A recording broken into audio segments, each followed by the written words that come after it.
She will. Good afternoon, everybody. Thank you for investing 3 hours. What's our drop dead time? 4 o'clock. All right, good. Well, we're gonna, as always, we'll run on time. So relax. If there's something left hanging, we find a way to do it. Is this working fine with the sound?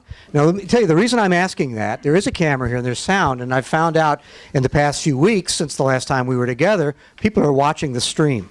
So, you know, I talked about us being a family and a rudder team for the future, and now it's really kicking in because people are watching your conversations and listening. And you see the new format when you go to the portal.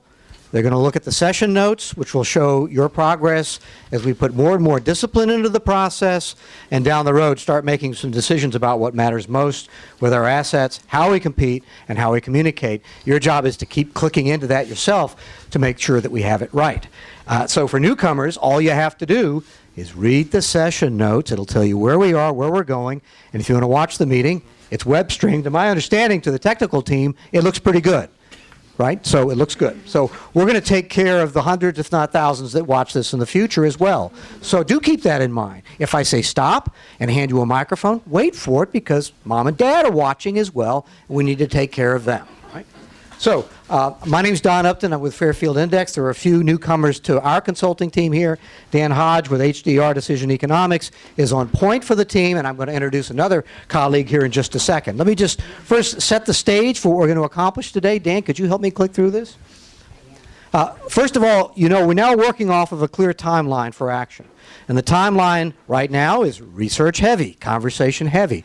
But I wanted to share it with you as we start the day because you'll see we're just getting started. Now we're up to the February 9th level, and we have much more serious work to do after we hear your conversation today. So sometimes when you do SWOT analyses, you think, okay, that's the end. Let's put that on the shelf. No, that's not the way it works here. We're going to use that to operationalize our activities going forward. So we'll keep an eye on that, and it'll be in every session note. Next, please, Dan. All right, here's today's agenda. And there's a lot of work. And when you leave today, you're going to be a little frustrated because there's no way we can spend 2.5 hours and do a thorough SWOT. So we have to go back in and look at the data. You have to communicate as effectively as you can. And I've got to take the best possible notes I can so that we can move forward. So it's a SWOT analysis overview. That's what we're asked to do. Dan's going to lead and comment on most of those steps. Objectives and engagement with the task force. We're going to have the findings of the Economic Development Self-Assessment Tool update for Holyoke. We'll do that first. And then a draft SWOT analysis for Holyoke and the Pioneer Valley. And I'll facilitate that with Dan Hodge providing most of the data. And then we'll talk about the next steps and the project schedule update, as we always do, so that we know where we're going and what we intend to do. And then the development of the strategic plan. If there's time permitting, Mr. Chair, I'm going to show you a general framework that I think we could use in order to move every step of this forward from talent to sites. Okay, thank you, Dan. Can I just say one thing before? It's not related to what you're saying, but I just want to welcome a couple people that are here today. Paul Beecher's here, who's the city manager of South Hadley, and his team of economic development people.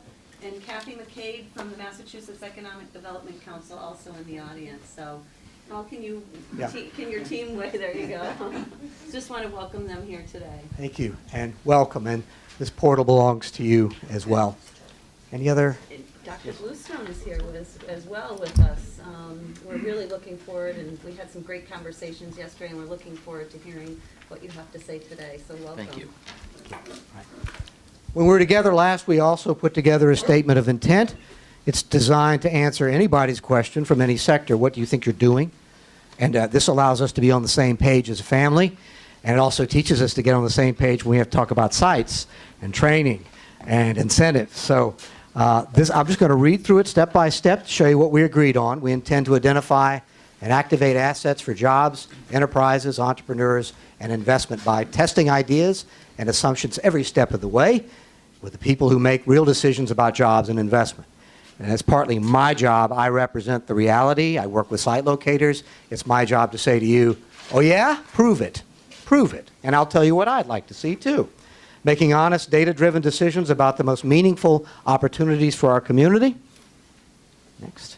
Producing and continuously updating an innovation district strategy with our expectations for growth and redevelopment, drawing on our strengths and heritage, and linking to enterprises and jobs of the future. and leveraging the full extent of Pioneer Valley regional assets and connectivity with state, federal resources, and doing our part in transforming the reputation and future of our region. And you'll see in the coming months, that'll be what you're going to do in 2 weeks, and it's what you're going to be doing in 10 years as well. Next, please. So that's the background, and I do want to reemphasize that if somebody challenges you and says, what the heck is this? Or is this really going to add up to something? That's our consensus statement, and you should use it with confidence. It's your boilerplate, it's your press release, it's your opening statement in your meetings, it's how you welcome new people to the task force. So I congratulate you on that good work. And now let's get down to the SWOT analysis. We've been using SWOT analyses since we were little kids, right? I mean, that SWOT word has been used time and time again in every sector. And so I'd like to bring it up to date a little bit on how I'm suggesting that we use it. It is strengths, weaknesses, opportunities, and threats, but I'm going to ask you to think about these things. First, I would like you to help me ensure an honest assessment and understanding in every SWOT category. Honest. And that means you need to speak from the heart about what you think and how you feel. I'm going to ask you to wear 2 hats today, please. One is as a good civic volunteer, as a good citizen, about what you care about, but I need you to wear another hat too, which is if you came to this as a third party for the first time, what's those 4 quadrants of the SWOT mean to you? And I'm going to ask you to put a foot in both camps because I need you to start leaning toward what the outside world might want to see and might think. Identify the issues and opportunities relative to project objectives, and that'll help guide Dan and his team on what we do next. Learn and dispose of bad assumptions, and that's not really easy to do, and I want to acknowledge that. It's hard for me too.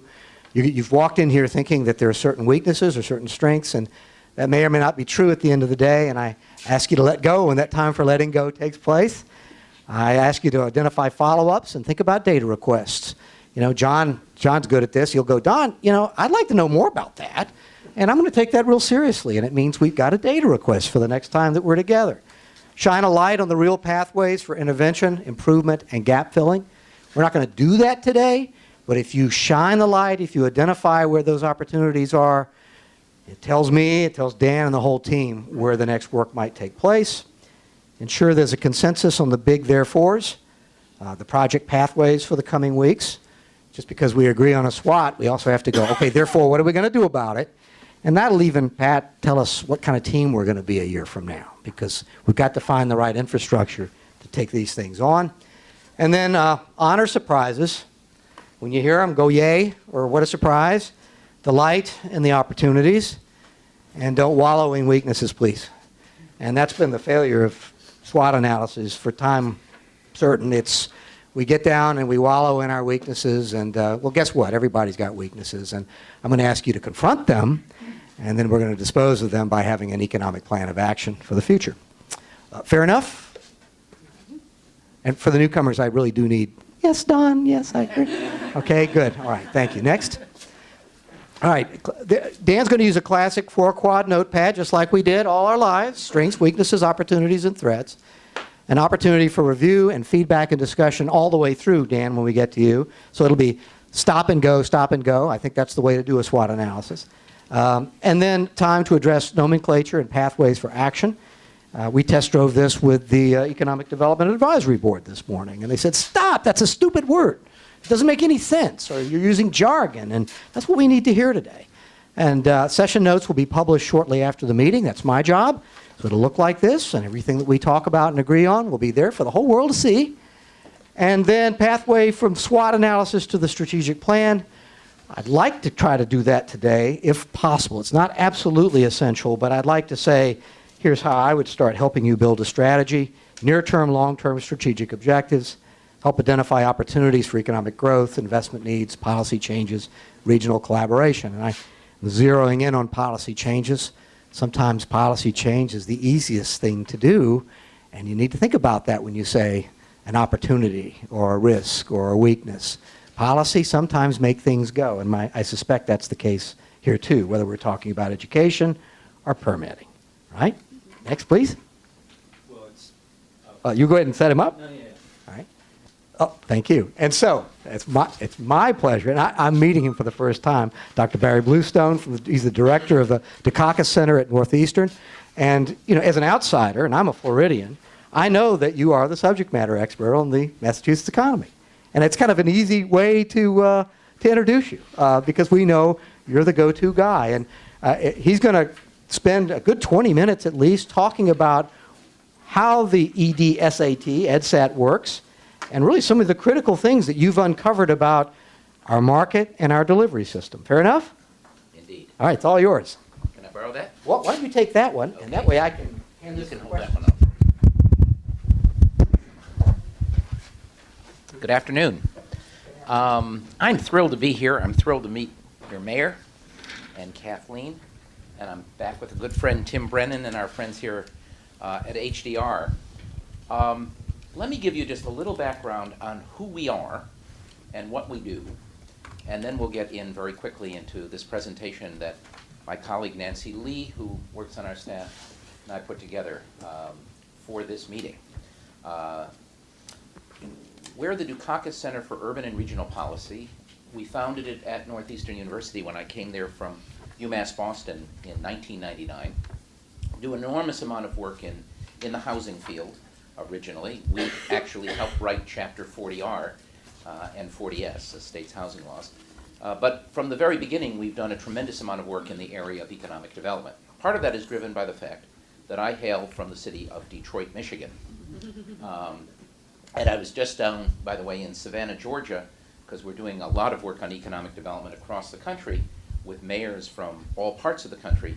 And as all these mayors and I were watching the Super Bowl, we were particularly excited about one ad that appeared from the Chrysler Corporation about Detroit.